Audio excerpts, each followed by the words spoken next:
Hello everyone, welcome back to my YouTube channel. इस video में हम political party civics class 10th का chapter cover करेंगे। इसमें आपको बहुत ही आसानी से नोट्स मिल जाएंगे। You need not to read NCERT, एकदम एनसीईआरटी से जो मोस्ट इंपॉर्टेंट पॉइंट्स हैं वो उठाए हैं, प्लस फुल एक्सप्लेनेशन, आपको सारा समझ आ जाएगा। सो लेट्स स्टार्ट इट।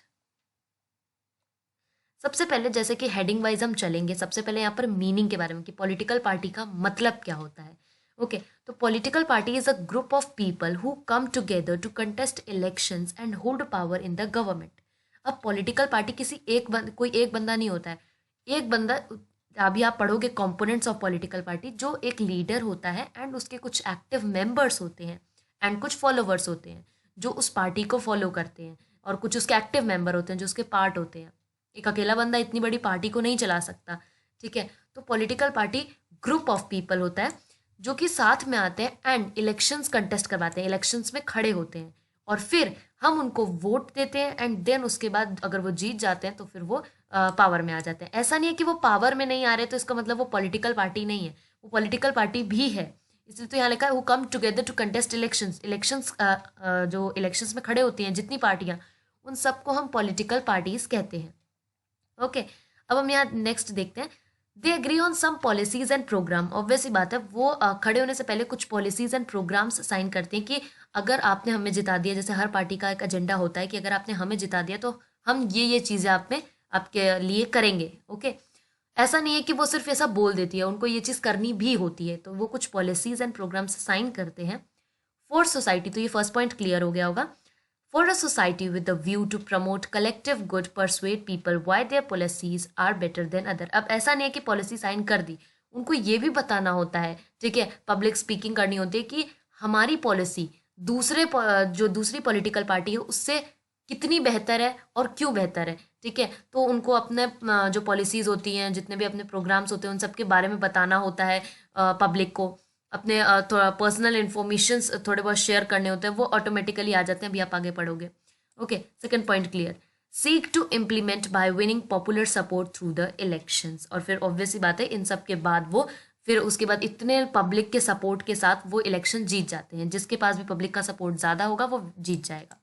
ओके, अब हम बात करते हैं components of the political party. जो पॉलिटिकल पार्टी होती है, कंपोनेंट्स होते हैं। एक होता है हमारा मेन लीडर, ठीक है, एक होता है लीडर जो पूरी पार्टी को पूरी पार्टी का हेड होता है, एंड फिर होते हैं कुछ उसके एक्टिव मेंबर्स।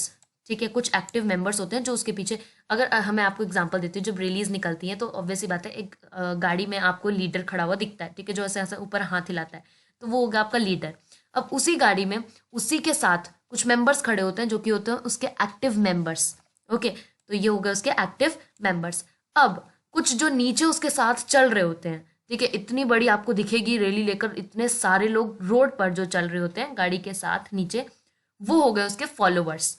ठीक है, तो कितने लीडर्स, एक्टिव मेंबर्स, फॉलोवर्स, ये तीन कंपोनेंट्स होते हैं पॉलिटिकल पार्टी के। अब हम देखते हैं कि पॉलिटिकल पार्टी का फंक्शन क्या होता है। ये क्वेश्चन डायरेक्ट क्वेश्चन बनेगा, डायरेक्ट, कि what are the function of the political parties. आपको ऑब्वियसली बात है कोई 5 लर्न करने हैं एंड 7 भी अगर आप याद रख लोगे तो no problem. So let's start with the first, parties contest election. अभी हमने देखा कि पार्टी का सबसे पहला फंक्शन यही होता है कि पार्टी इलेक्शंस कंटेस्ट करवाएगी। पार्टीज इलेक्शन करवाने से पहले कैंडिडेट्स को चूज करती हैं। ओके, कि कौन सा कैंडिडेट हमारी पार्टी में, हमारी पॉलिटिकल पार्टी में ज्वाइन होना चाहता है, एंड वही लोग उसको सेलेक्ट करते हैं। ठीक है, अब एग्जाम्पल लेते हैं। यूएसए में अगर आपको इसका आएगा तो थोड़ा एक्सप्लेन करना होगा, तो आप एग्जाम्पल देके एक्सप्लेन कर सकते हो, क्योंकि इसमें कुछ एक्सप्लेन करने का है नहीं कि पार्टीज कंटेस्ट इलेक्शन, साफ साफ लिखा होगा कि पार्टीज जो है वो इलेक्शंस कंटेस्ट करवाती हैं। ठीक है, तो अगर आप एग्जाम्पल दे दोगे तो वो और ज़्यादा आंसर को इन्फॉर्मेटिव बनाएगा। ठीक है, कि इसमें आपने और इन्फॉर्मेशन दी है। तो यूएसए में मेंबर्स और जो सपोर्टर्स होते हैं, पार्टी के जो मेंबर्स और सपोर्टर्स होते हैं, वो कैंडिडेट्स को चूज करते हैं। इंडिया में क्या होता है, जो टॉप पार्टी लीडर्स होते हैं वो कैंडिडेट्स को चूज करते हैं। Let's move to the second policy. उनका क्या सेकंड फंक्शन होता है, पॉलिसी नहीं फंक्शन। तो parties put forward different policies and programmes. अब जैसा कि हमने स्टार्टिंग में डिस्कस किया था कि जितनी भी पार्टीज होती हैं वो कुछ ना कुछ एग्रीमेंट साइन करती हैं कि अगर आपने हमें जिताया तो हम आपके लिए ये करेंगे। और ऑब्वियसली बात है वो एग्रीमेंट इलेक्शन कमीशन में सबमिट करती हैं, बट वो जनता को बताती हैं कि हमने हमने हमने अपनी पॉलिसी में ये चीज़ लिखी है। अब क्या होता है, large number of the members of the similar opinions have to be grouped together and provide directions in which policies can formulated by the government. अब इतनी बड़ी आपकी जनता है, ठीक है, अब सबके डिफरेंट डिफरेंट ओपिनियंस है, ठीक है, सब कुछ और डिफरेंट डिफरेंट चीज़ें चाहते हैं, ठीक है। वो हर एक इंसान सोचता होगा कि ये पार्टी जो है ऐसा कर रही है तो मैं इसको वोट दूंगा, एक इंसान सोचता है कि ये पार्टी, तो अब एक अकेली पार्टी, ठीक है, इतने सारे जनता का ओपिनियंस को अपने पॉलिसी में तो लिख नहीं सकती है, पूरा तो कर नहीं सकती है, इसीलिए उनको वो ओपिनियंस उठाने होते हैं जो एकदम सिमिलर होते हैं, ठीक है, और फिर उनको साथ में ग्रुप कर कर वो बोलते हैं कि हाँ ये हमारी अब पॉलिसी बनाएंगे क्योंकि मोस्ट ऑफ द जनता ये चाहती है, और फिर वो चीज़ वो फाइनल लिखते हैं। ओके, अब let's move to the third function. Parties play the decisive role in making laws. Laws बनाने में भी पार्टी का बहुत ही इंपॉर्टेंट रोल होता है। Laws are debated and pass in legislature. Obviously बात है, हर एक लॉ के ऊपर बहुत डिबेट किया जाता है, बहुत डिबेट होती है, फिर उसके बाद उसको लेजिस्लेचर में पास किया जाता है। But since most of the members belong to the party, अब ऑब्वियसली बात है कि पार्लियामेंट में पूरी के पूरे इंडिया जाके तो बैठ नहीं सकती है, सबको अपना अपना काम है, तो हम क्या करते हैं, अपने बिहाफ पे किसको चूज करके भेजते हैं, जो एमएलएज एमपीज होते हैं, इन लोगों को चूज करके भेजते हैं, ठीक है। ये सब मेंबर होते हैं किसके, पार्टी के ही, ठीक है, कुछ इनमें से पार्टी के ही मेंबर होते हैं। Then go it by the direction of the party leadership with the personal opinion. अब कभी कभी क्या होता है, ये हमारे ओपिनियन की वजह, जो उनके पार्टी का जो लीडर है उसके ओपिनियन के साथ चले जाते हैं। तो सोचो कितना इंपॉर्टेंट रोल है, अगर हमने पार्टी ही गलत चूज की है तो उसके अंदर का जो कैंडिडेट जो कि एमएलए बना है तो वो उसी गलत लीडर की बात मानेगा। ओके, तो इसमें भी लॉज बनाने में भी पार्टी का जो बहुत बड़ा हाथ होता है। ओके, अब हम बढ़ते हैं फोर्थ फंक्शन की तरफ। Parties form and run the government. अब हमने जो पार्टीज होती हैं यही क्या करती है, गवर्नमेंट को बनाएंगी एंड फिर यही गवर्नमेंट को चलाएंगी। Big policies decisions are taken by the political executive parties. Parties recruit leaders and train them and then make them ministers to run the government. जो बड़ी बड़ी पॉलिसी डिसीजन होती है, बहुत बड़ी बड़ी, वो उसको कौन लेता है, पॉलिटिकल एग्जीक्यूटिव। जो बड़ी बड़ी पॉलिटिकल एग्जीक्यूटिव पार्टीज होती हैं पार्लियामेंट में, वो ये डिसीजंस लेती हैं। अब पार्टीज क्या करते हैं, न्यू लीडर्स लेकर आते हैं, न्यू लीडर्स रिक्रूट करते हैं, मतलब भर्ती टाइप न्यू लीडर्स आते हैं एंड ट्रेन देम, फिर उनको ट्रेनिंग दी जाती है एंड फिर उनको मिनिस्टर्स बनाया जाता है कि अब आप पॉलिटिकल पार्टी में, ठीक है, आप इलेक्शन खड़े हो, अब आप मिनिस्टर बन गए हो, ठीक है, और अब गवर्नमेंट अपनी चलाओ। ओके, तो गवर्नमेंट बनाने में भी इनका बहुत इंपॉर्टेंट रोल है। अभी आपने देखा डेफिनेशन से ही अभी तक 3-4 जो फंक्शन है वो तो डेफिनेशन से है कि contest election, policies and programmes and laws बनाने का, यहाँ से है कि गवर्नमेंट रन करते, ये भी उसी में आता है डेफिनेशन में। अब फिफ्थ देखते हैं क्या है। Those party that lose in election play an important role opposition to the parties in the power by voicing the different views and criticizing government about wrong policies. ये जो है आप इसको आप नोट्स की तरफ भी अपने कॉपी में लिख सकते हो एंड इसको लर्न कर सकते हो। It will be very helpful for your board exams. Okay, अगर इसका MCQ वीडियो चाहिए then you have to comment down in the comment section.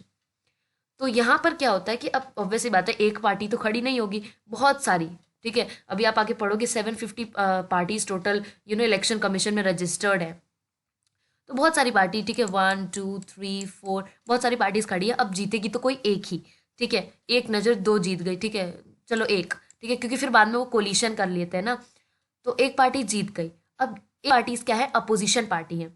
ये अपोजिशन पार्टीज जो होती हैं ये भी बहुत इंपॉर्टेंट रोल प्ले करती हैं।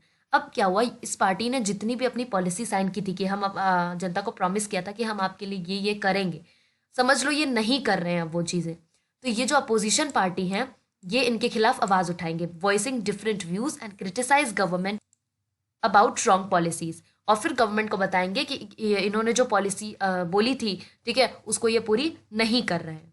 तो ये ऐसे इंपॉर्टेंट रोल प्ले करते हैं। Those party that lose in election play an important role of a opposition to parties in the power by voicing different views and criticizing government about a wrong policy। जैसे आपके class में monitor का vote हुआ, ठीक है, अब आप monitor नहीं बन पाए, कोई और मॉनिटर बन गया, तो अगर वो मॉनिटर की ड्यूटी नहीं फॉलो कर रहा है तो ऑब्वियस सी बात है कि आप टीचर को बताओगे कि वो अपने जो रूल्स एंड रेगुलेशंस है वो उसको फॉलो नहीं कर रहा है, ठीक है, तो ये सारी चीज़ें आप उसके खिलाफ आवाज़ उठाओगे। तो वही सेम चीज़ यहाँ पर भी होती है, तो उससे आप याद रख सकते हो।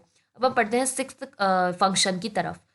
Parties shape पब्लिक ओपिनियन, जो भी पब्लिक ओपिनियन होता है उसको सबसे पहले पहुंचती किसकी तरफ है, पार्टीज में। अब देखो क्या होता है, इतने बड़े बड़े गवर्नमेंट ऑफिसर्स हैं, ठीक है, तो वहां तक एक पब्लिक बात नहीं पहुंचा सकती अपनी, किसके थ्रू पहुंचाएगी, पार्टीज के थ्रू ही पहुंचाएगी।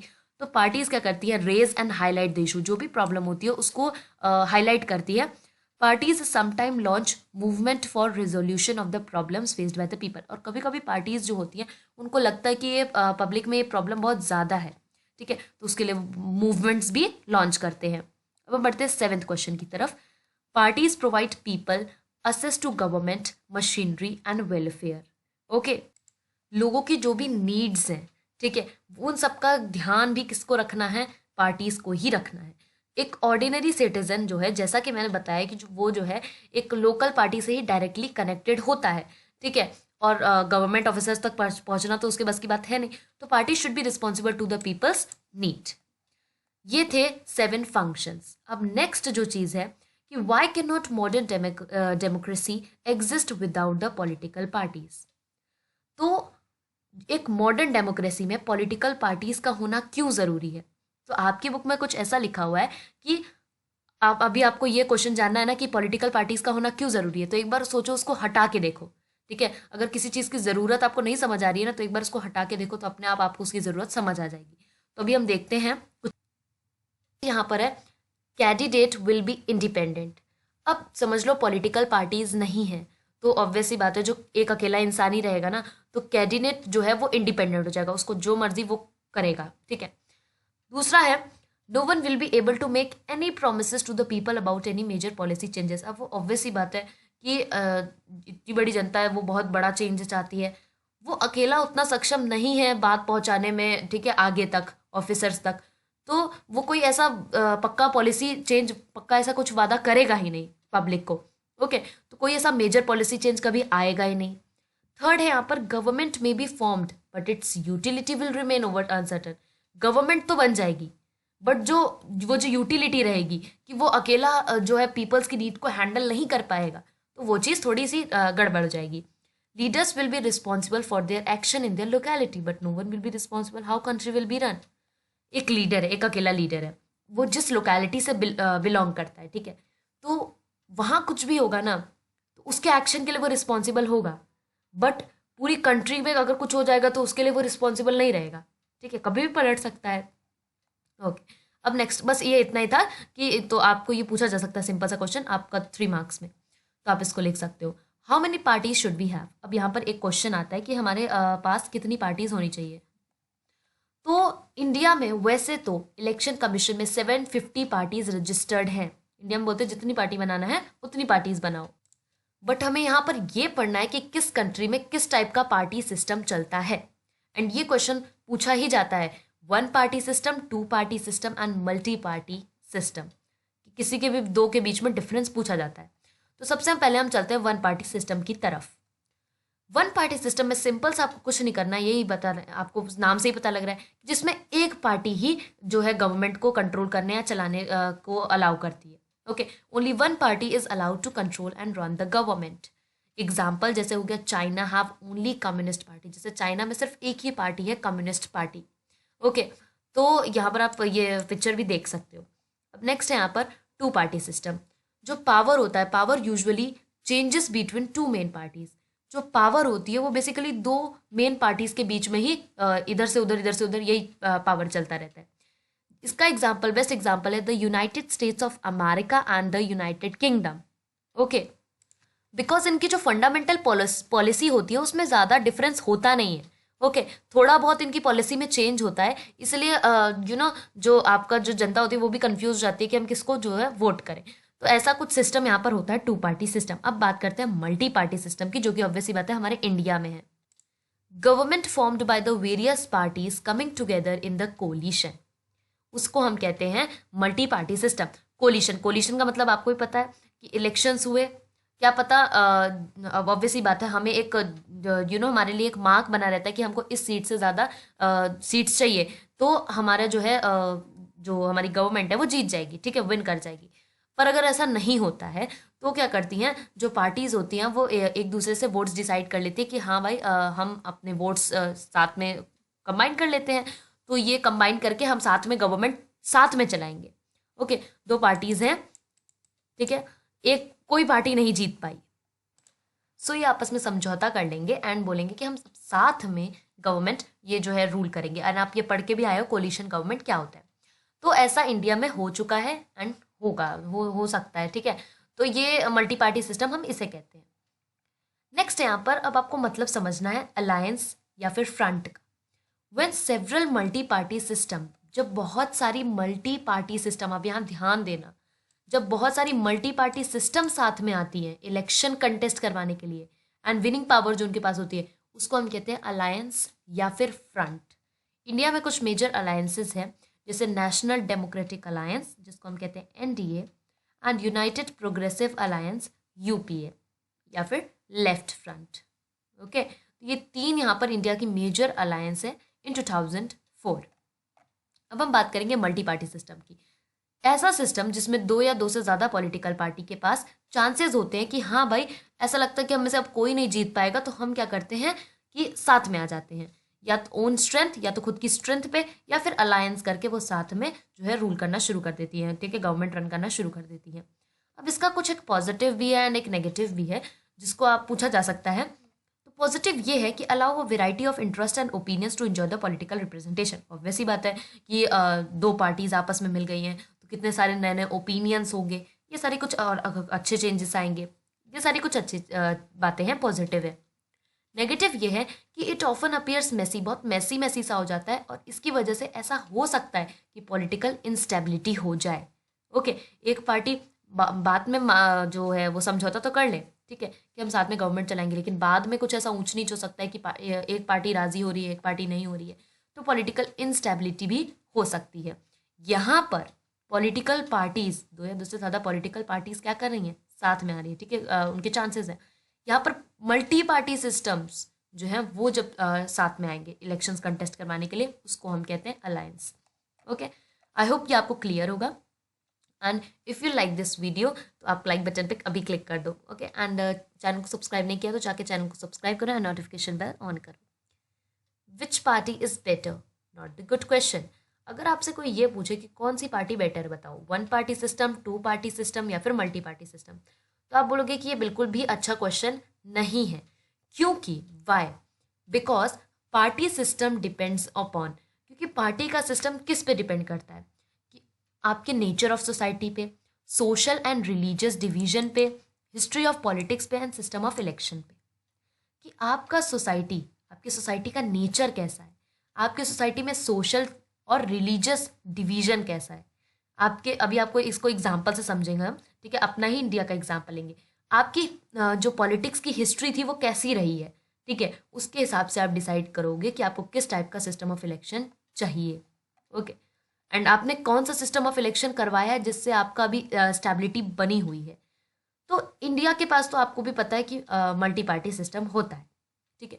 क्यों? क्योंकि इंडिया में इतनी डाइवर्सिटी है due to social and religious division. तो अगर आपको ये क्वेश्चन आता है ना, तो आप इतना अच्छे से वो रीजन दे सकते हो एंड एग्जाम्पल दे सकते हो, तो you will score full marks, ठीक है। Such a large country with such diversity का, अब आप ही बताओ, इतनी बड़ी कंट्री, इतनी सारी डाइवर्सिटी, ठीक है, इतने डिफरेंट डिफरेंट टाइप्स के लोग हैं, ठीक है, तो क्या इसमें वन पार्टी सिस्टम या टू पार्टी सिस्टम, किसी, चलो तीन पार्टी सिस्टम ले लिया, फाइव पार्टी, किसी भी एंगल से चलेगा? बिल्कुल भी नहीं, ठीक है। तो आप इसका रीजन दे सकते हो कि India has a multi party system due to social and the religious division. इसमें से कौन सा कारण? Due to social and religious division. तो such a large country with such a diversity can't absorbed by only 2 और 3 parties. अब हम चलते हैं अपने नेशनल, अब थोड़ा सा ऊपर कराते हैं पॉलिटिकल पार्टीज, ठीक है, समझ लिया बच्चा बच्चा। अब कंप्लीट करते हैं नेशनल पार्टीज क्या होती है। Democracy that follow federal system with are of 2 kinds of party. Democracy में बेसिकली 2 काइंड्स ऑफ पार्टीज होती है। एक ऐसी पार्टी जो आपके पूरे फेडरल यूनिट को, समझ लो पूरे इंडिया को आपको दर्शा रही है, ठीक है, जैसे अभी जो भी पार्टी पूरे इंडिया पे रूल कर रही है, ये हो गया, ठीक है, federal unit, only one of the federal unit.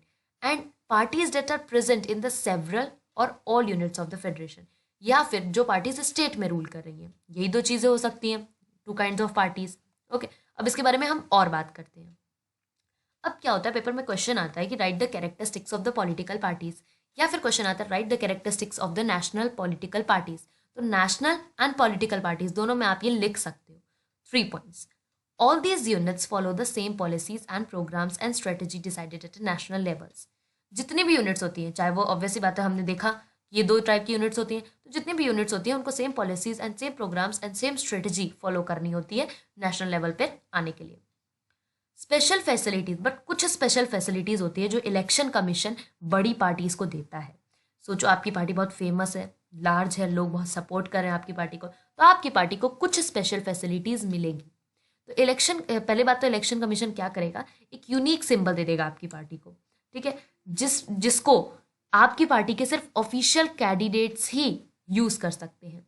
Okay, अब हम चलते हैं क्राइटेरिया कि क्या क्राइटेरिया है। ओके, जीतने के लिए नेशनल पार्टी में आपके पास 6% वोट होने चाहिए लोकसभा इलेक्शंस में, एंड या फिर 6% असेंबली इलेक्शन में तो वोट्स होने ही चाहिए, and 4 states and win at least 4 seats in the Lok Sabha. तो क्या है यहाँ पर कि 6% वोट होगा लोकसभा इलेक्शन में, या फिर 4 स्टेट्स आप विन करो, ठीक है, 4 स्टेट आपको वोट करिए, ठीक है, आप विन हो 4 स्टेट में, एंड 4 सीटें आपके पास हैं लोकसभा में, तब आप जो है एक नेशनल पार्टी की तरह रिकॉग्नाइज्ड हो जाओगे। ओके, ये चीज़ है, ये बहुत इंपॉर्टेंट है, it's very important. State party, at least 6% of total votes in the legislative assembly of the state. Legislative assembly जो है स्टेट की, उसमें आपको एटलीस्ट 6% चाहिए टोटल वोट का, एंड 2 सीटें आप जीत जाओ। अब हम बात करते हैं 7 पार्टीज की। अब हम बात करेंगे 7 नेशनल पार्टीज की, ओके, जो बहुत ही ज़्यादा इंपॉर्टेंट है, जिनका लॉन्च डेट या फॉर्म्ड डेट नहीं पूछा जाता, अभी आप देखोगे। सबसे पहली पार्टी की तरफ चलते हैं, all India Trinamool Congress, AITC, जो कि लॉन्च हुई थी 1 जनवरी 1998 को। ये हालांकि पूछा नहीं जाता लॉन्च डेट, अगर आपको किसी भी पार्टी के बारे में पूछा भी गया तो ये लॉन्च डेट के सिवा भी आपके पास बहुत कुछ है लिखने को, आपके पास सिंबल है बनाने को, किसने उसको बनाया था, उसका नेम आप लिख सकते हो, ठीक है, उसके क्या क्या फंक्शंस होते हैं वो आप लिख सकते हो, तो ज़रूरी नहीं है सिर्फ लॉन्च डेट ही लिखो। ओके, तो इस दिन ये लॉन्च हुआ था under the leadership of Mamata Banerjee. Mamata Banerjee के लीडरशिप में ये पार्टी लॉन्च हुई थी। Recognise as a national party in 2016 में इसको नेशनल पार्टी रिकॉग्नाइज किया था। ये इंपॉर्टेंट आपको लर्न करना है।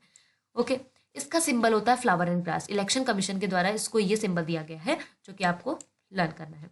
कलरिंग इंपॉर्टेंट नहीं है, आप सिर्फ फिगर याद रखो।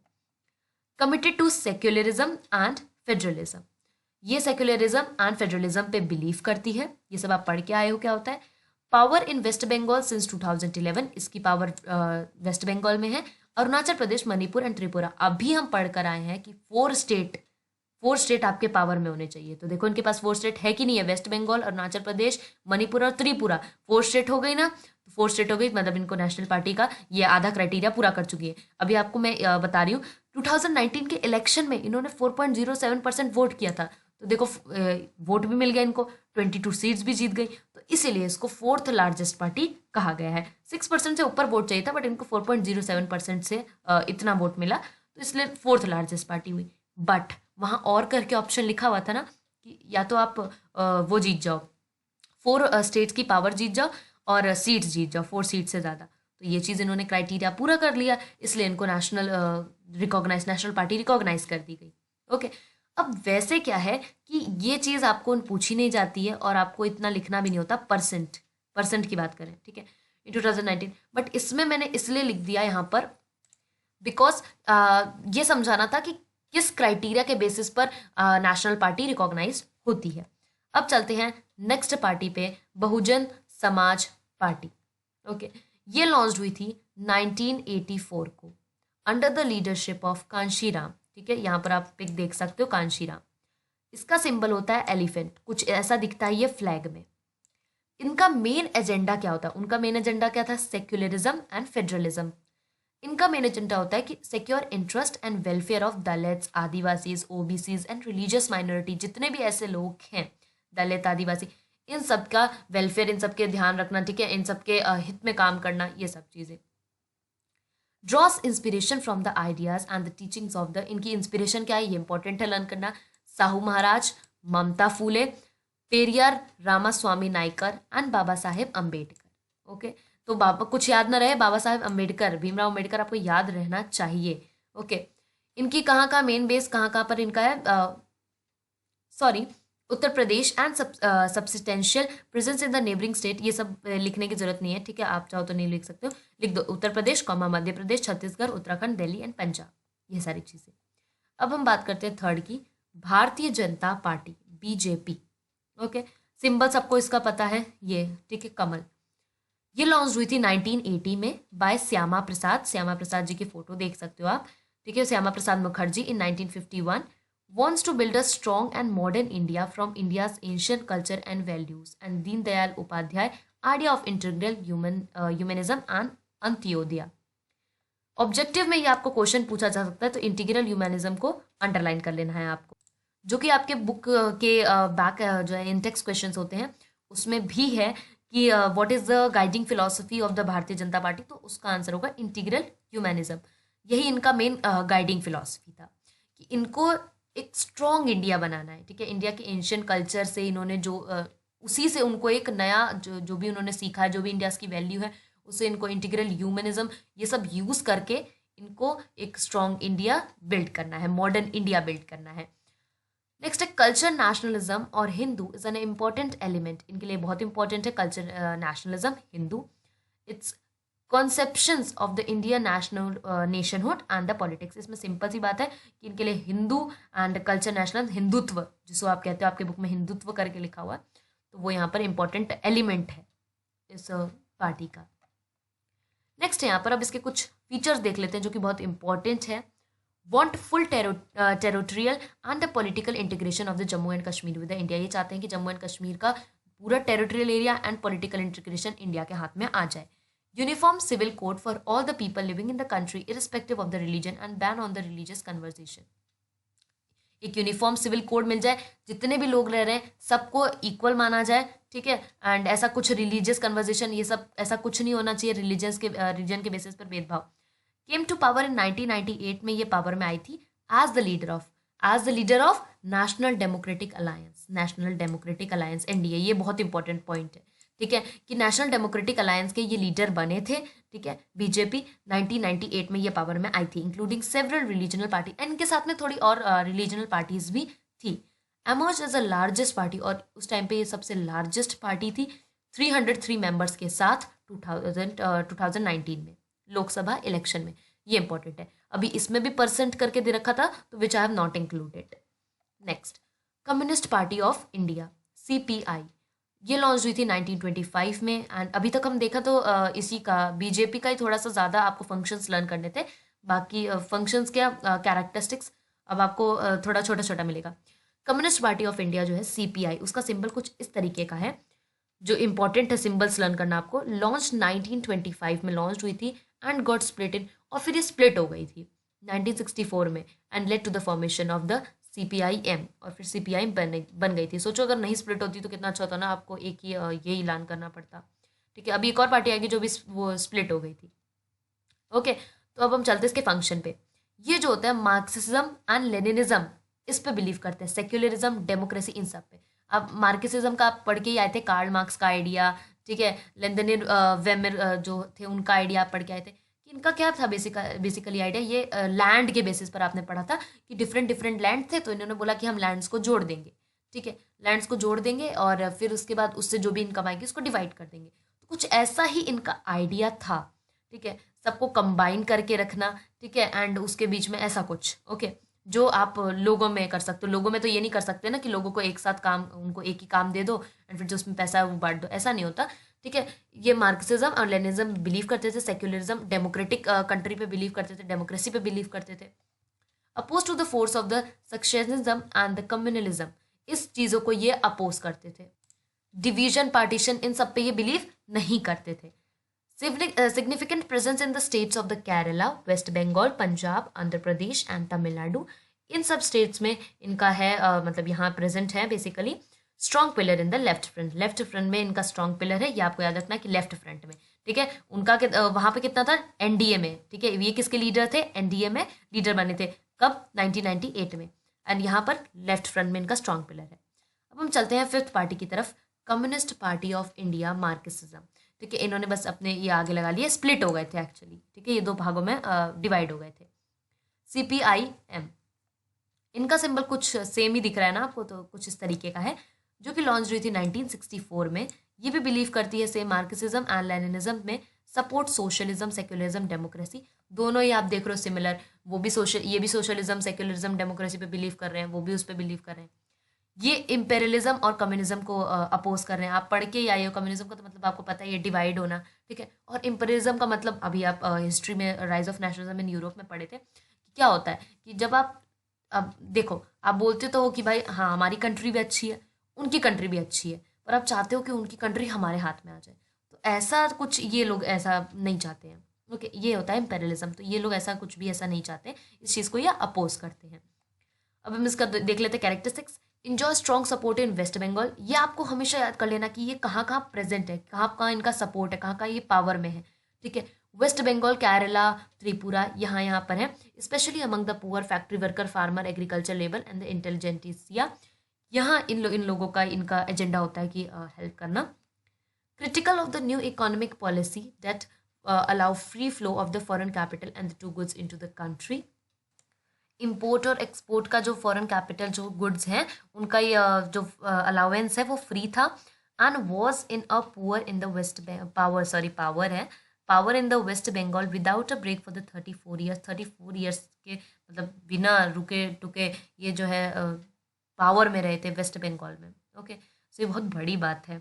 अब यहाँ नेक्स्ट हम बात करते हैं इंडियन नेशनल कांग्रेस के लिए, popularly known as the Congress party, जिसको हम कहते हैं, and one of the oldest party है।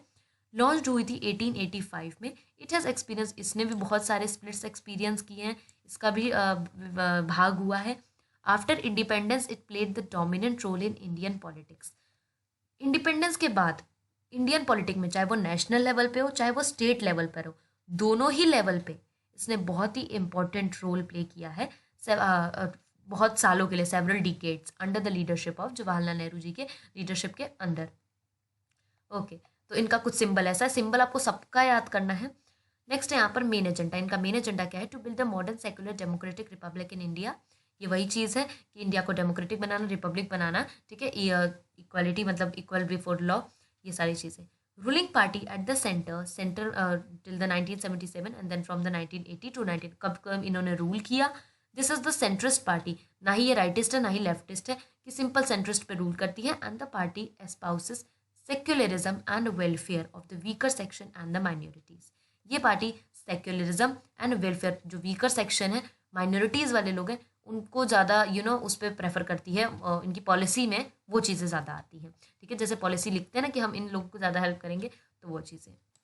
एंड ये किसके लीडर है, अभी आपने पढ़ा था, एक था NDA, एक था left front, and this one is of United progressive alliance UPA government. ये 2004 से 2019 की इसके लीडर रहे थे। ओके, नेक्स्ट हम बात करते हैं नेशनलिस्ट कांग्रेस पार्टी, ठीक है। ये लॉन्च हुई थी 1999 में, following a split in the Congress party. And ये कांग्रेस पार्टी के स्प्लिट से ही बनी है, ठीक है। Espouses democracy, Gandhian secularism, equity, social justice, federalism, ये इंपॉर्टेंट है, इसका आपको याद रखना है कि इन सब चीज़ों को ये फॉलो करती है, ये सब इनके पॉलिसी में आता है। ओके, अब इनके कैरेक्टरिस्टिक्स क्या है हम देख लेते हैं थोड़े से। Once high offices in the government to be confined to national born citizen of the country. अभी क्या हुआ था ना, इसी वजह से डिवीजन हुआ था, ठीक है। तो यहाँ पर क्या हुआ था कि जो यहाँ पर इंडियन नेशनल कांग्रेस के जो थे, जिन्होंने बनाया था, तो इनका ये मानना था कि जो भी पार्टी का मेंबर होना चाहिए वो इसी कंट्री में बॉर्न होना चाहिए। But one of them party member, जो इनका एक पार्टी मेंबर था, वो किसी और कंट्री को बिलोंग करता था, मतलब बॉर्न वहाँ पर हुआ था, बट इसमें इंक्लूड था, इंडियन नेशनल कांग्रेस में इंक्लूड था, वो आपको बताना है कौन सा मेंबर था। तो इसलिए इसकी वजह से डिवीजन हो गया कि ऐसा नहीं हो सकता कि हमारे इंडिया के पार्टी में कोई और कंट्री का सिटीजन इंक्लूड हो, तो इसलिए पार्टी को डिवाइड हो गई थी। एंड यहाँ पर लेकिन इनकी पॉलिसी में आता है कि high offices in the government to be confined to the national born citizen. इन केस में ये आता है कि जो भी होना चाहिए हमारे पार्टी में वो हमारी ही कंट्री में बॉर्न होना चाहिए, ठीक है, इसलिए इनसे अलग हो गए। Major party in the Maharashtra and has a significant presence in the Meghalaya, Manipur and Assam. यहाँ इस पार्टी का मेन सिग्निफिकेंट है। यहाँ पर भी आप देख रहे हो 4 स्टेट्स है, ओके, बट यहाँ भी सीट का नहीं बताया है, जो कि आपके बुक में है लिखा हुआ है एंड परसेंट के साथ लिखा हुआ है, बट डेटा चेंजेस, सो वो आपसे नहीं पूछा जाता। Coalition partner in the state of the Maharashtra in the alliance with the Congress, and ये भी ऐसा नहीं है कि अलायंस में काम नहीं करती, कोलिशन में काम नहीं करती, कोलिशन पार्टनर करते हैं काम, ठीक है। महाराष्ट्र के स्टेट में आप देख सकते हो कि ये जो नेशनलिस्ट कांग्रेस पार्टी है, इसने इंडियन नेशनल कांग्रेस के साथ काम किया है, ओके, अलायंस में, कोलिशन में। सिंस 2004 ही हैज़ बीन नहीं हुआ यहाँ पर, ठीक है, it has been the member of the united progressive alliance, और 2004 से ये भी यूपीए के मेंबर थे, यूनाइटेड प्रोग्रेसिव अलायंस। अब यहाँ पर हमारा आधा काम कंप्लीट हो जाता है जब आप पार्टीज तक पढ़ लेते हो अच्छे से, ओके। सो आप यहाँ तक अच्छे से नोट्स बना लेते हैं, अच्छे से रीड कर लेते हो, तो यहाँ पर आधा चैप्टर फिनिश हो जाता है, ठीक है, आधे से कम चैप्टर बचता है। अब हम बात करेंगे स्टेट पार्टीज की, okay. Other than national parties there are many parties which are called state parties. National party को छोड़कर जितनी पार्टीज होती है उनको आप स्टेट पार्टी कहते हो, एंड उसके सिवा आप इनको रिलीजनल पार्टी भी कहते हो। अब ऐसा नहीं है, but need not to be regional in the outlook and the ideology. ऐसा नहीं कि रिलीजनल पार्टी कहते हो तो रिलीजन के बेसिस पर आप इसको देखने लग जाओ, इसका आउटलुक, इसका आइडियोलॉजी रिलीजन के बेसिस पर हो, ऐसा नहीं है, ठीक है। इसको तो आप ऐसे रिलीजनल पार्टी कहते हो, जैसे समाजवादी पार्टी हो गई, राष्ट्रीय जनता दल होगा। अगर आप इसको एग्जाम्पल देकर समझाओगे तो और अच्छा। तो ये बहुत ही इंपॉर्टेंट रोल प्ले करती है नेशनल। अब आप सोचो कि स्टेट पार्टी नेशनल में कैसे रोल प्ले कर सकती है। तो कभी कभी क्या होता है ना कि नेशनल जो कोई नेशनल की पार्टी है, ठीक है, अब उसको वोट्स नहीं मिल रहे, वो अटक गई है वोट पे, ठीक है, उसको 1 या 2 वोट्स और ज़्यादा चाहिए। तो वोट पे अटकने के बाद क्या होता है ना कि अब सोचते हैं कि कहीं से हमें वोट मिल जाए, तुम्हारा काम बन जाएगा। तो फिर वो स्टेट पार्टी के साथ कोलिशन करती है कि आप हमें वोट दे दो। तो इसमें इस तरीके से ये नेशनल पॉलिटिक्स में बहुत ही इंपॉर्टेंट रोल प्ले करती हैं। आई होप आपको समझ आ रहा होगा, okay. Until 2014, no national party in the Lok Sabha was able to secure majority, so they were compelled to form an alliance with the state parties. तो 2014 तक कोई भी नेशनल पार्टी ऐसी नहीं थी, ठीक है, जो मेजोरिटी सिक्योर कर पाए, वो अटक जाते थे, ठीक है, वोट्स पे।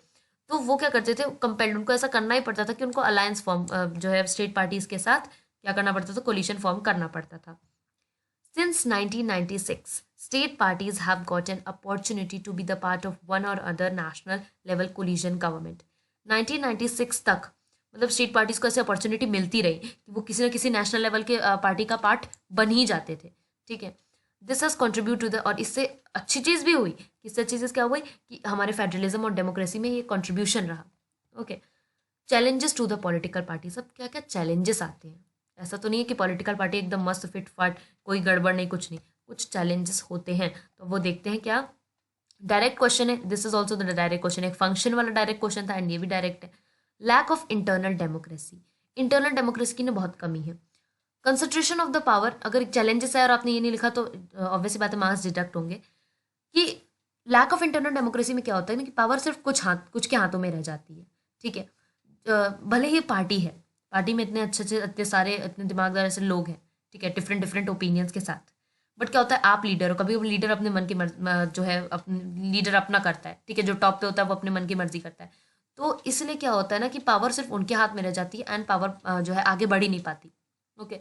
जो आपके फॉलोअर्स हैं, जो आपके एक्टिव मेंबर्स हैं, वो उनको डिसीजन लेने का मौका ही नहीं मिलता। तो parties do not keep the membership registers and do not hold organisation meetings and even do not conduct internal elections. ना कभी इंटरनल इलेक्शंस करवाते हैं, ना कभी मीटिंग्स करवाते हैं, ना कोई मेंबरशिप रजिस्टर करते हैं, ऐसा कुछ भी नहीं करते हैं। Ordinary members of the parties do not get a sufficient information of what happen inside the party. और कभी कभी तो ऐसा ही होता है कि जो आम जो मेंबर्स हैं, जो सिंपल मेंबर्स हैं जो पार्टी के, उनको खबर ही नहीं रहती कि पार्टी के अंदर एक्चुअली हो क्या रहा है, okay. Personal liability becomes more important then parties, उनकी पर्सनल लाइबिलिटी बहुत ज़्यादा इंपॉर्टेंट हो जाती है, ठीक है, उनको खुद से मतलब होता है, पार्टी से कोई मतलब नहीं है, ओके। तो ये इंटरनल डेमोक्रेसी हो गई, बहुत इंपॉर्टेंट पॉइंट है। नेक्स्ट है challenges of the dynastic succession, इसका तो नाम से ही समझ आ गया होगा कि ठीक है कि ऐसे होता है ना कि फैमिली की अब जो है हम कोई जो जिसका बेटा है, ठीक है, जिसका चाइल्ड है, अब आगे वही बनेगा, ठीक है, जैसे बोलते हैं ना एक्टर का बेटा एक्टर, ठीक है। तो ऐसा चीज़, ठीक है, family dominant on the top position which is a bad for democracy. Obviously बात है कि ये लोग ना फैमिली डोमिनेंट की, अब जो हमारा बच्चा है अब ये जो है इलेक्शन में खड़ा होगा ऐसा करके, तो भले ही उनको एक्सपीरियंस हो ना हो, पॉपुलर सपोर्ट हो ना हो, तो वो जो पावर है पोजीशन की, इसको ऑक्यूपाई कर ही लेते हैं, ठीक है, जो कि ऑब्वियसली बात है बैड है। तो family dominant on the top position is a bad for democracy since people who do not have adequate experience. तो इसलिए ऐसे लोग जिनके पास ना कोई एक्सपीरियंस ना कोई पॉपुलर सपोर्ट है, they come to occupy the position of the power, आ जाते हैं जो पावर है उसकी पोजीशन लेने। Okay, next is a money and muscle power, ये तो सुना ही होगा, ठीक है। Since parties are focused only on winning election they tend to use a shortcut methods to win the election. Parties को सिर्फ इतना ध्यान देता है कि भाई हमें विन करना है, ठीक है। कुछ पार्टीज ऐसी होती है कि बस हमें जीतना है जीतना है जीतना है, तो वो कोई शॉर्टकट मेथड लगाती है विन करने के। अब आपको पता है कि कौन सा शॉर्टकट मेथड लगता है। They tend to nominate candidates who can raise, अभी हमने स्टार्टिंग में पढ़ा था कि कैंडिडेट चूज किए जाते हैं। इंडिया में कौन चूज करता है? टॉप लीडर्स चूज करते हैं। यूएसए में कौन चूज करता है? उनके मेंबर्स और सपोर्टर्स चूज करते हैं। तो इंडिया में जो टॉप लीडर्स होते हैं वो उनको चूज करते हैं जिनके पास बहुत पैसा है। हमने एक ऐसे कैंडिडेट को उठाया जिसके पास बहुत पैसा है और उसको अपना लीडर बना दिया। अब वो क्या करेगा कि ऑब्वियसली बात है पैसे दे के वोट्स खरीद लेगा। तो ये चीज़ होती है। रिच पीपल एंड कंपनीज, कभी कभी तो ऐसा भी होता है कि रिच पीपल, जैसे कोई बहुत अमीर आदमी या कोई बहुत कंपनी, बहुत बड़ी कंपनी है, तो इन्होंने पार्टीज को फंड दिए, ठीक है। अब फंड देने के बाद समझ लो वो पार्टी जीत गई। अब वो पार्टी जीतने के बाद क्या होगा कि जो अब उसके ऊपर उसका पावर आ जाएगा। जो कंपनी बोलेगी पार्टी को वही करना पड़ेगा, वही डिसीजंस लेने पड़ेंगे, ठीक है। तो इसके ऊपर इन्फ्लुएंस बन गया। समटाइम्स इवन पार्टी सपोर्टर, कभी कभी तो पार्टी किसको सपोर्ट करती है? क्रिमिनल्स को, ठीक है। इस सब चीज़ों में सपोर्ट होती है। A party should offer meaningful choices to the voters. अब एक और यहाँ पर बहुत अच्छी चीज़ लिखी हुई है कि मीनिंगफुल चॉइस होना, वोटर्स के पास भी तो चॉइस होना चाहिए चुनने का। There has been the decline in the ideological difference among the parties in the most part of the world. बहुत ऐसा सिर्फ इंडिया में नहीं है, बहुत वर्ल्ड के ऐसे बहुत मोस्ट ऑफ द कंट्रीज हैं जहाँ पर कोई पार्टीज की जो आइडियोलॉजी है, जो पॉलिसी है, उसमें कोई डिफरेंस ही नहीं होता, ठीक है। अगर एक ने कोई पॉलिसी बताई है तो दूसरी पार्टी क्या करेगी? उसी में थोड़ा थोड़ा सा मिर्च मसाला लगा के वही पॉलिसी अपने उसमें डाल देगी। अब वोटर्स को ही नहीं समझ आता कि हम कौन सी पार्टी को चूज करें, ठीक है। तो एग्जाम्पल का देख लो, the difference between the labour party and the conservative party in Britain. एक labour party and conservative party है ब्रिटेन में, इनके जो पॉलिसी है उनके बीच में बहुत ही कम डिफरेंस है। दे आर एंग्री, रुको just 1 minute, I should drop this. They are angry on more fundamental aspects and but inherited only, but different only in the details on how, बहुत लाइट कलर हो गया actually ये, ठीक है। तो यहाँ पर एंग्री नहीं होगा, वो लोग एग्री करते हैं, यहाँ पर एग्री होगा कि वो मोस्टली सारे फंडामेंटल, जितने भी फंडामेंटल एस्पेक्ट्स हैं उनके सारे मैच करते हैं, but different only in the details on how policies, but policy, उनकी पॉलिसी कैसे फ्रेम्ड होगी, कैसे चलेगी, कैसे इम्प्लीमेंट होगी, तो उसमें थोड़ा बहुत चेंज आता है, बाकी पॉलिसी पूरी डिटो कॉपी होती है, ठीक है। तो ऐसे में वोटर्स के पास भी कोई चॉइस नहीं होता। In India also different between the major parties have been reduce. अब इंडिया में भी धीरे धीरे हो रहा है कि पार्टीज के बीच में जो उनका फंडामेंटल एस्पेक्ट्स है उसके बीच में जो डिफरेंस है वो थोड़ा कम होता जा रहा है। Okay, how can parties B reform, यहाँ पर जो है ना एग्री होगा। ओके, अब हम बढ़ते हैं नेक्स्ट की तरफ। यहाँ पर है how can parties B reform, यहाँ पर इधर तक कंप्लीट हो गया। How can parties B reform, अब ऑब्वियसली बात है इतने सारे चैलेंजेस हैं तो कुछ ये भी तो होना चाहिए कि इसको हम कैसे ठीक करें, कैसे रिफॉर्म हो जाए। तो इसके लिए सबसे पहले यहाँ पर है कॉन्स्टिट्यूशन ने कुछ स्टेप्स उठाए हैं। ऐसा हो सकता है कि सब इतने सारे आपके चैलेंजेस आ रहे हैं, कॉन्स्टिट्यूशन कुछ ना हो, तो कॉन्स्टिट्यूशन में अमेंडमेंट किया गया है to prevent the MLAs and MPs from changing parties. क्योंकि कभी कभी क्या होता है कि एक पार्टी है वो इलेक्शन जीत गई, उसमें से एक इंसान एमएलए भी बन गया, अब वो क्या करेगा, लास्ट में पार्टी चेंज कर देगा। एंड वो पार्टी चेंज कर क्यों रहा है? क्योंकि दूसरी पार्टी उसको बोल रही है कि हम आपको मिनिस्टर बना देंगे या इतना सारा पैसा दे देंगे, तो इसलिए वो पार्टी चेंज कर रहा है।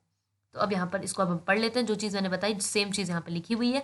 The constitution was amendment to prevent MLAs and MPs from changing party. Constitution में चेंज इसलिए लाया गया कि जो एमएलएज और एमपी जो है पार्टी चेंज कर देते हैं ना, ये चीज़ नहीं होनी चाहिए। और ये किया क्यों जाता है? This was done because many elected representative were indulging. ये चेंज क्यों लाया गया? क्योंकि बहुत सारे ऐसे इलेक्टेड रिप्रेजेंटेटिव है जो कि डिफेक्शन करते हैं in order to become minister बनने के चक्कर में, या फिर इतना सारा कैश रिवॉर्ड होता है इसलिए। डिफेक्शन का मतलब क्या है? Changing party allegiance from the party on which a person elected. वही चीज़ है कि अगर एक बार एक पार्टी जीत गई तो उसमें जो पर्सन है, ठीक है, जो कि एमएलए बना, वो अपनी पार्टी चेंज कर लेगा।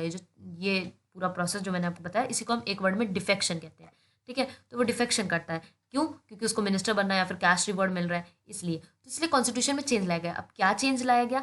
Due to this affection, affection ही डिफेक्शन करना, इस डिफेक्शन की वजह से जो ही और शी, कोई भी बंदा या बंदी है, ठीक है, अगर उसने ऐसा किया तो उस जो लेजिस्लेचर में उसकी सीट है वो उसके हाथ से चली जाएगी। दिस हैज मेड एनी, अब इससे क्या होता है ना, एक और नुकसान होता है कि क्या पता पार्टी में कुछ गलत हो रहा हो एंड वो इंसान जो एमएलए है या एमपी है उसको सच में पार्टी चेंज करनी हो, उसको उस पार्टी में नहीं रहना हो, ठीक है, लीडर अपने मन मर्जी कर रहा हो, तो ये चीज़ नहीं चलेगी। उसको चेंज करना हो तो अगर वो चेंज करेगा तो क्या पता वो अपनी सीट खो सकता है। तो इससे एक ये डिसएडवांटेज हुआ है, this had made any dissent even more difficult because MPs and MLAs have to accept whatever party leader decide. अगर तो अब क्या हो कर अब क्या होगा ये अमेंडमेंट के बाद कि लीडर को चुपचाप शांति से, जो एमएलए और एमपी को चुपचाप शांति से लीडर का सुनना पड़ेगा जो भी वो कहते हैं। अब यहाँ नेक्स्ट है, supreme court fast and order to reduce influence of the money and the criminals. ठीक है, अब इस पे भी कुछ एक्शन लेना पड़ेगा ना, कि जो मनी का सपोर्ट करते हैं, क्रिमिनल्स का सपोर्ट करते हैं कुछ पार्टीज, तो इस पे भी कुछ एक्शन लेना पड़ेगा। एंड यहाँ पास होगा, ओके, ये पास। Now every candidate who contests election has to file an affidavit giving details and the criminal case is pending against him. तो अब क्या करना पड़ेगा, हर कैंडिडेट को इलेक्शन कंटेस्ट करने से पहले, ठीक है, एक एफिडेविट साइन करना पड़ेगा जिसमें उसकी सारी डिटेल्स होती है एंड वो स्वयं कसम खा के कहता है कि मेरे पास इतनी प्रॉपर्टी, अपनी सारी पर्सनल इन्फॉर्मेशन वो उसमें फिल करता है, ठीक है, और जितने भी क्रिमिनल केस उसके खिलाफ पेंडिंग है वो सब उसमें फिल होते हैं, उसी को हम एफिडेविट कहते हैं। आप यहाँ पे मतलब देख सकते हो, अ साइंड डॉक्यूमेंट, एक साइन डॉक्यूमेंट जो कि सबमिटेड टू एन ऑफिसर, एक ऑफिसर को आप सबमिट करते हो, जहाँ पर पर्सन स्वान करता है स्टेटमेंट की उसके जितने भी पर्सनल इन्फॉर्मेशन वो डाल रहा है ये सारे सही है एंड ऑल, ठीक है। The new system has made a lot of information. अब देखो ऐसा तो हो सकता है क्या कि आपने कोई अमेंडमेंट लाया, कोई चेंज लाया और उसका कोई डिसएडवांटेज ना हो। अब इससे है कि देखो, इससे पब्लिक को ये तो पता चल जाता है कि हाँ भाई, हाँ, कि ये चीज़ इन्फॉर्मेशन ये इस नेता के पास ये है, ठीक है। This new system has made a lot of information available to public, but क्या वो इन्फॉर्मेशन सही है ये किसी को नहीं पता, ठीक है। But there is no system, but ऐसा कोई सिस्टम तो है ही नहीं कि उस इन्फॉर्मेशन को चेक करने के लिए जो कैंडिडेट ने इन्फॉर्मेशन दी है वो चेक मतलब वो सही है, ठीक है। पब्लिक के पास इसका कुछ है नहीं, तो ये चीज़।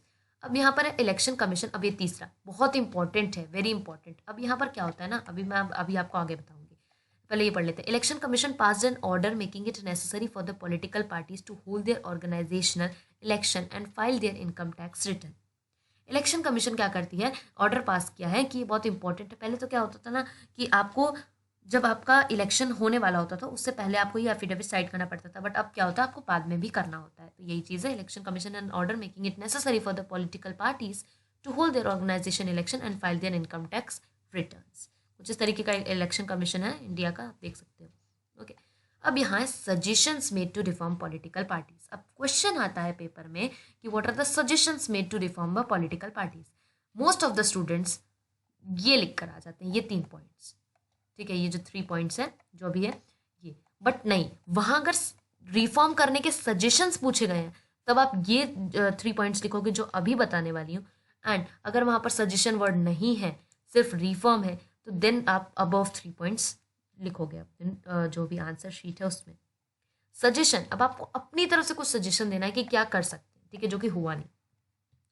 अ law should be made to regulate internal affairs of the, ये जो भी इंटरनल अफेयर्स होता है ना पॉलिटिकल पार्टी में, कि पावर सिर्फ कुछ के हाथ में है, कुछ को तो पता ही नहीं कि पार्टी में हो क्या रहा है, तो ये जो है ये चीज़ हट जानी चाहिए, इसके लिए भी एक लॉ बन जाना चाहिए। शुड बी मेड, अब क्या कंपलसरी कर देना चाहिए, तो यहाँ पर आपको फुल स्टॉप के बाद इट लिखना है।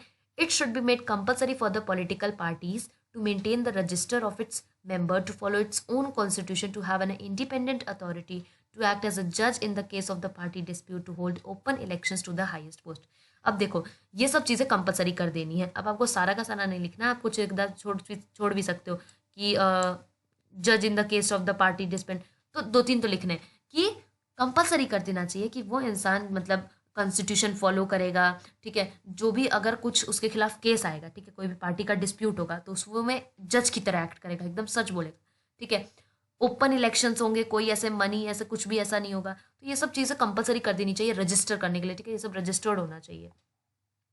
अब यहाँ नेक्स्ट क्या है, सेकेंड चीज़ जो हम अपना सजेशन देते हैं, it should be made mandatory for the political parties to give minimum number of the tickets about 1/3 to women candidates. Women candidates को भी जो है 1/3 जो है ticket, minimum number of minimum number कितना 1/3 टिकट दे देनी चाहिए, ठीक है। There should be the state funding. अब थर्ड क्या है, there should be the state funding of a election. एक स्टेट फंडिंग होनी चाहिए। स्टेट फंडिंग में क्या है कि जो गवर्नमेंट है वो स्टेट को पैसा देगी कि आप इतना पैसा लो और इतने में आप अपना काम चलाओ, कि इतने में ही आप रैलीज चलाओगे, इतने में जितना भी इलेक्शन एक्सपेंसेस, इलेक्शन का खर्चा होता है वो आप इतने में चलाओगे। ओके, नो एक्स्ट्रा, इससे कुछ एक्स्ट्रा नहीं होगा। तो ये चीज़ है। सपोर्ट, तो यहाँ वापस रीड कर लेते हैं। There should be the state funding of election. The government should give the parties money to support their election expenses. उनके जितने भी इलेक्शन के खर्चे आएंगे वो सब उससे हो सकता है। ठीक है, सपोर्ट, अब वो सपोर्ट किस तरीके का हो सकता है, पेट्रोल का हो सकता है, ठीक है, पेपर का हो सकता है, कोई टेलीफोन का हो सकता है, तो ये सारी चीज़ें। ओके, तो अब सो या there are two others ways in which a political parties can be reform. अब ये थोड़े से दो और तरीके हैं, ठीक है, जिससे पॉलिटिकल पार्टीज को हम रिफॉर्म कर सकते हैं। ये दो और suggestions. People can put resources on the political parties and this can be done by the petitions, public publicity and agitations. अब ऑब्वियसली बात है, जो लोग हैं वो प्रेशर डाल सकते हैं पॉलिटिकल पार्टीज के ऊपर कि आप जो है ये साइन करो, ये चीज़ें साइन करो, ये चीज़ें रजिस्टर करो, जो भी ऊपर बताई थी वो पब्लिसिटी होनी चाहिए। ऐसा नहीं कि एक इंसान के चाहने से पॉलिटिकल पार्टी बदल नहीं जाएगी, ठीक है, एजिएशन होना चाहिए, ठीक है, एकदम ये सब चीज़ें, पब्लिसिटी होनी चाहिए बेसिकली। ये सब चीज़ें होने से अगर आप प्रेशर डालोगे तो क्या पता पॉलिटिकल पार्टीज मानी जाए। Political parties can improve if those who want change can join the political parties. अब ऑब्वियस सी बात है कि बहुत लोग सोचते हैं कि ये चीज़, अब जैसे सोचते हैं कि इंडियन पॉलिटिकल पार्टीज जो हैं इसमें बहुत ये सब चीज़ें होती हैं, बहुत ख़राब ख़राब चीज़ें होती हैं, ठीक है, पूरा ऐसे कचरा वगैरह फैला हुआ है। तो आपको क्या करना पड़ेगा, आपको खुद ही उसको ज्वाइन करना पड़ेगा, पॉलिटिकल पार्टी को ज्वाइन करना पड़ेगा एंड आपको वो सब चीज़ें साफ करनी पड़ेगी। ठीक है, तो पॉलिटिकल पार्टीज तभी इंप्रूव होंगी जब उसको वो लोग ज्वाइन करेंगे जो चेंज चाहते हैं। समझ लो बात को, कि पॉलिटिकल पार्टीज तभी इंप्रूव होंगी जो लोग उस पॉलिटिकल पार्टी में इम्प्रूवमेंट चाहते हैं, जब वो खुद उसको ज्वाइन करेंगे। Be the change you want. ठीक है, आपको वो चेंज बनना पड़ेगा जो आपको चाहिए। ओके, तो ये लास्ट चीज़ जो आपके बुक में ही लिखी गई है, नो एक्स्ट्रा यहाँ से नहीं उठाई गई है, जिसको आप अपने किसी भी आंसर में ऐड कर सकते हो उसको इंफॉर्मेटिव बनाने के लिए। The quality of the democracy depends on the degree of the public participation. कितना पब्लिक पार्टिसिपेट करती है, ठीक है, अपने कंट्री के किसी भी हिस्से में, ठीक है, पॉलिटिकल पार्टी किसी भी हिस्से में, तो इलेक्शन में किसी भी चीज़ में, तो उसी से आपकी डेमोक्रेसी की क्वालिटी सुधरेगी। Okay, bad to good, good to excellent बनेगी। सो ये था इस वीडियो के लिए। अब जैसा कि अगर आप किसी से भी समझ रहे हो, ठीक है, किसी भी वीडियो से, किसी भी उससे, तो हर इंसान ये बोलता है, ठीक है, हर टीचर ये बोलता है कि आप जब पेपर में आंसर लिख रहे हो तो आपको अपना पॉइंट ऑफ व्यू नहीं देना है कि मैं इस पार्टी को सपोर्ट करता हूँ, आई सपोर्ट दिस पार्टी। ठीक है, क्या पता पेपर चेक करने वाला किसी और पार्टी को सपोर्ट करता हो, ठीक है, तो वो आपके मार्क्स काट ले। तो ये चीज़ नहीं होनी चाहिए। आंसर में जितना पॉइंट्स आपको लिखा गया उतने आपको लिखना है, इसलिए डेट्स वाई यहाँ पर आपको पॉइंट्स के फॉर्म में नोट्स दिए जा रहे हैं। अगर आपको ये वीडियो अच्छी लगे तो आपको लाइक करना है एंड चैनल को सब्सक्राइब करना है। एंड अगर आपको कोई भी डाउट है, ठीक है, एंड अगर आपको MCQ वीडियो चाहिए तो उसको आपको नीचे कमेंट करना है। ओके, तो ये वीडियो यहाँ पे कंप्लीट होती है। And if you want the in text question then you can also comment down, और आपको किस चैप्टर का वीडियोस चाहिए वो भी आप बता सकते हो। तो ये था 2021-22 सेशन के टर्म 2 का ये चैप्टर था जो कि कंप्लीट हो चुका है।